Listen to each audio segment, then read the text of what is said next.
Hey guys, and welcome to Christian Martial Arts Ministry's second installment of the Tae Geuk series. 2 weeks ago, we talked about Tae Geuk El Chong, the first of the Tae Geuk poomse, and some of the technical challenges that form possesses, some things like turning, striking line, targeting, things like that. In this video, we will be covering Tae Geuk El Chong, the second Tae Geuk form, in its entirety. This form is more unique, I think. It is a great transition between Tae Geuk 1 and Tae Geuk 3, but this form contains some techniques that are only found in this form. You will only find some certain techniques in Tae Geuk El Chong, and I think it's really neat that this form is introduced so early. So what I'm going to do is get through and talk about some of these uniquities, how to emphasize them in this Tae Geuk form, and how to make this form not only impressive to be viewed, but useful for your martial arts journey. I will also, in this video, be retroactively discussing some things that I either missed in Tae Geuk El Chong or some comments were brought up to me after the video was released.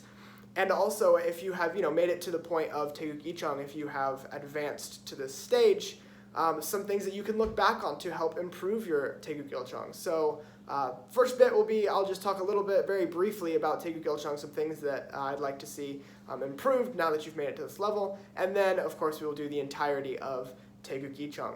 And last but certainly not least, if you have not yet, please like this video, subscribe to our Christian Martial Arts Ministries Taekwondo channel. And if you would like to know, if you'd like to get notifications on your phone or tablet or whatever you're watching on, when I or another one of CMAM's instructors post a video on our channel, when you click subscribe, when you click the subscribe button, right next to it there's a little bell. If you click on that bell, it'll say you turn notifications on. Turn all notifications on if you'd like to see when we post. I know some of you are asking about that, so if you would like to know when we post videos, please just click on that little bell, turn notifications on, and you will see every time we submit a video to CMAM Taekwondo's page. So without further ado, let's get started on Tae Geuk El Chong. Okay, so before I get started with Tae Geuk El Chong, like I mentioned, there were a couple of things with Tae Geuk El Chong, my 2 videos ago, that I would like to either address because there's an issue or add on to because there are some new things that I'd like for you guys to work on as you continue to do that form, because you will continue to do that form.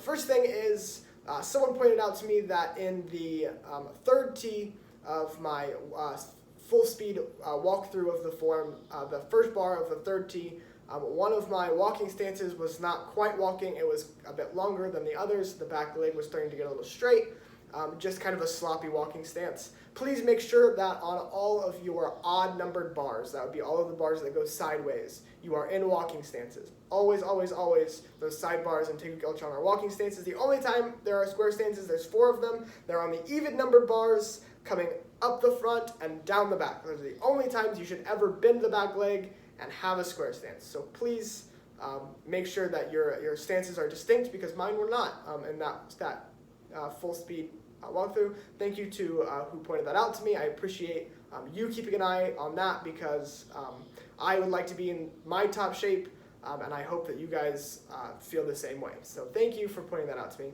Second thing that I would like to address is kind of a build on of Tae Geuk El Chong, the first Tae Geuk video. If you're watching this video, if you're starting to learn Tae Geuk El Chong, or you have already learned Tae Geuk El Chong, that means you have passed your test that included Tae Geuk El Chong. So that means you know all of the techniques for Tae Geuk El Chong. The next step would be to start polishing up that form, to add things like power, to add things like precision and speed. The very first thing that I'd really like for you guys to start working on, if you're new to these Tae Geuk forms, the first thing that I'd really like to see my students start to work on, and I hope that you will start working on as well, is this idea of each move having its own individual value, its own, pertinence within the form.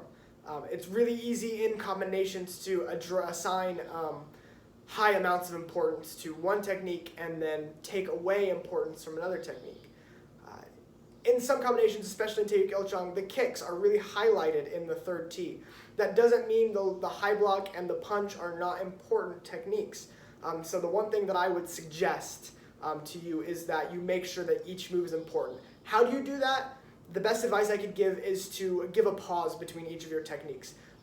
Let your grader, your audience, your judge, whatever, take a moment to inspect the technique, each technique, to show the importance, to show the value. So the first move of Tae Geuk El Chong is a 90-degree turn left low block. That's a powerful technique. That covers a lot of ground for your left arm to be able to block from the ear to the left side of the body and turn 90 degrees. That's a lot of hip turn, that's a lot of shoulder turn, that's a lot of power to be generated. A lot of the time I see my students, they'll start the form and they'll turn and step right into the punch. Please don't do that. Please don't take away from the importance of that low block. It's such an important, powerful, useful technique, something that should really be highlighted. You can generate a lot of power in that technique. So please, hey, in the first technique, turn and stop. Hold it for just a second. Strike. Hold it for just a second. Turn. Hold it for just a second. Hold it for just a second. Right? Take a moment. Highlight each technique. And make sure that when you stop, you are stopped. Your whole body needs to be taut. It needs to be focused. I don't want to see the turn and then now that I've finished, I can kind of like adjust my stance, change my feet, move my arm to where it needs to be, get it to where it needs to be, and then pause. Because that is what's going to really highlight your techniques as you get into them. So that's my big advice. Take that for Tae Geuk El Chong, and then as you learn all these new forms, or if you already know, Tae Geuk El Chong, Tae Geuk Sam Chong, all the way up to black belt forms, if that's how far you've gotten, make sure that you are doing that in all of your forms. Make sure that each technique gets its weight and importance. Make sure that you're stopping and framing your body so that it looks good to judges and to audience members. Because each technique is important, right? They're not, you don't just throw in techniques into a form because no reason, right? Every technique has its importance. Every block, every strike, every kick, every weird, funky, twisted stance that you get into, there is a purpose. Make it look good, right? Make it look good not only for your judges but for yourself so that you can know that you did your form to the very, very best of your ability, because that is honestly the most important thing, is making sure you're doing your best in all of these techniques. There's no better way to become a great martial artist than to give your all, lay it all on the floor every time you do your forms. So that is my 2 cents for Tae Geuk El Chong. Let's get into Tae Geuk Il Chong. Okay, so let's get into Tae Geuk Il Chong. First things first, the ancient philosophy of Tae Geuk Il Chong is joy. So when we ask for the meaning of the second Tae Geuk form, the meaning is joy. And so when we get into this form, I guess things to think about.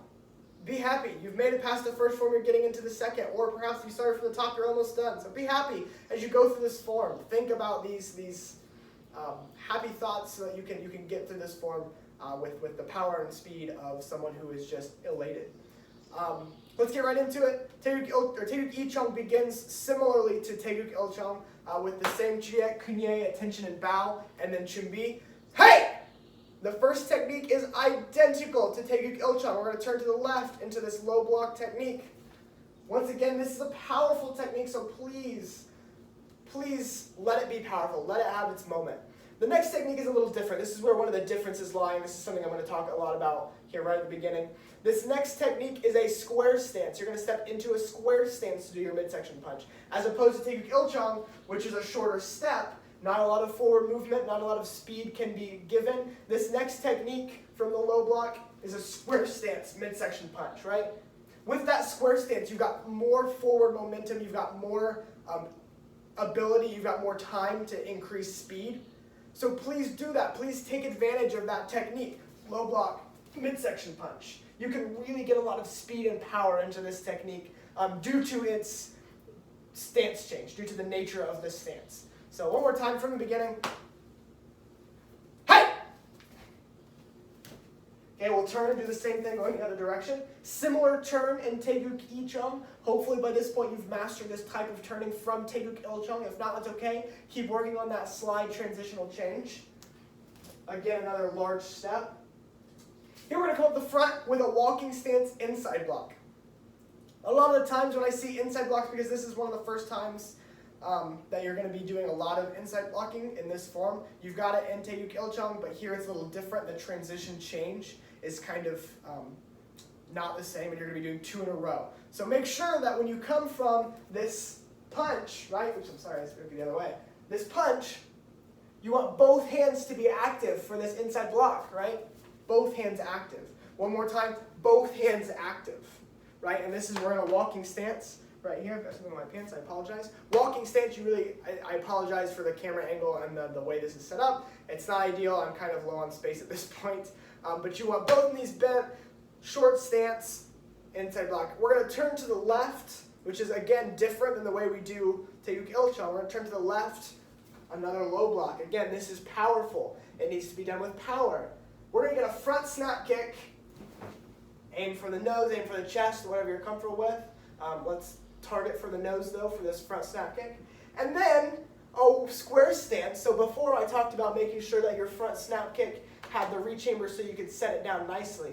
This doesn't mean that you shouldn't rechamber nicely, but this front snap kick steps into a square stance and a high punch. This is the only time in a Tae Geuk form you're going to see a high punch, so please accentuate the fact that this front snap kick, high punch combination, both aiming right at the nose, right? We've got our low block, front snap kick, high punch. Make sure that's high. Make sure you're accentuating the power and the speed on this high punch. I like to frame my high punches for a second longer than most of my other techniques. If you'd like to do that, please do. Just make sure that that high punch has the weight that it deserves, because this is the only one in the Tae Geuk form. So this is the only time a grader or an audience member will see you do a high punch. So make sure it's worth it. We'll come around, low block, another front snap kick, high punch. Okay, now we're going to go up to the front. Again, walking stances, we've transitioned from a square to a walking. Make sure that's a good transition. High block, high block.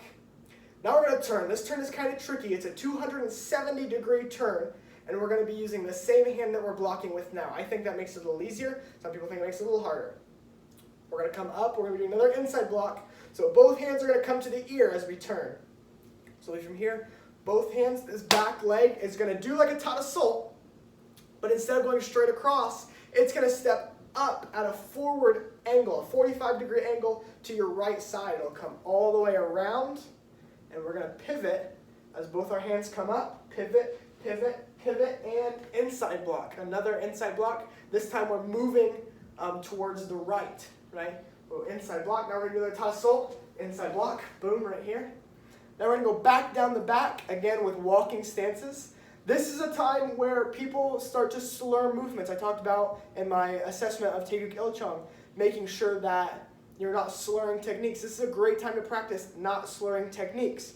We'll come down the back to a low block. We're going to do 3 combinations of front snap kick punch, right? So take a look at how distinct these are for me. Front snap kick punch, front snap kick punch, front snap kick punch, and then get up at the last technique. And then we pado the same way that we pado for Tae Geuk El Chong. You're going to pivot on that right leg, right? Then you finish. That's the end. That's the end of Tae Geuk El Chong. So one more time, making sure that the stance changes are different. You go from walking to square, walking to square, walking, walking, walking to square, walking to square, walking, walking. Okay, and then all the rest of the techniques after that are going to be walking stances coming to the sides and then the back. So unlike Tae Geuk El Chong, there's not really a distinct pattern that you can follow that says, oh, all the sides are walking stances, all the front and back are square stances. That's not the case in this form, so you need to be careful. Be thinking about what kind of stance you're in, wherever at in the form you are. So I'm going to run through this at performance speed one more time. Please keep an eye on what I mentioned earlier, the distinctions, the pause, pause, pause, pause, right? Because that's a very important thing in this form. And like I mentioned, take a second to see how my high punches, how I pause for longer. See what that does for you. See if you think that looks better. If you don't think it looks better, tell me in the comments. If you do think it looks better, tell me in the comments. I would love to hear what you guys think, because I've heard very mixed opinions on how long I hold my high punches in Tae Geuk El Chong. There have been some not big fans, and there have been some huge fans. So I'd like to hear what you think. But regardless, I'm going to walk through this form. Tae Geuk El Chong, joy.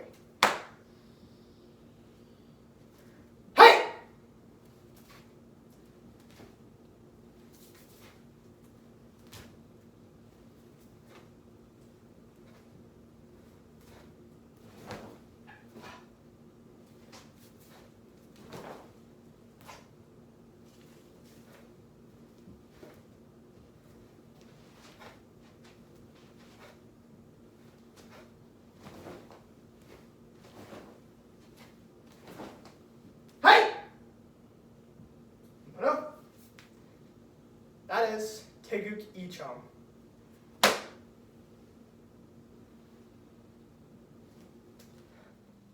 Well, there it is. That is Tae Geuk El Chong. Thank you guys one more time for watching this video and for hanging in with us as we begin our poomse series and we just start this channel overall. Once again, if you have not, please like and subscribe to this video and then to our channel. And if you would, please, we would love to hear from you guys. If you have any questions, comments, or concerns, put them into the comment section. I would really like for this channel to be useful to you and to other martial artists. So if there's something that I've missed or something that you'd really like to see, I am more than willing to learn new things to present to you guys. I am more than willing to give you guys any kind of information, any kind of knowledge or tips and tricks that I have picked up over the years that I've been doing this. I've been doing it for like 13 years now. So I've got some time, some tips and tricks that I have learned that I would love to pass on to you guys. I just need to know what it is that you would like to see. So if there's something, anything that you've ever seen me done, you've ever heard me talk about, if there's something that I mentioned in the videos that you would like me to elaborate on, please let me know in the comments, because I would love nothing more than to post a video that you guys are excited to view. So with that, gonna conclude. Thank you guys for the last time for watching this video. I appreciate you guys for coming and for joining us for this journey. Praying for y'all, and I hope you guys have a fantastic week until our next video. Thank you very much.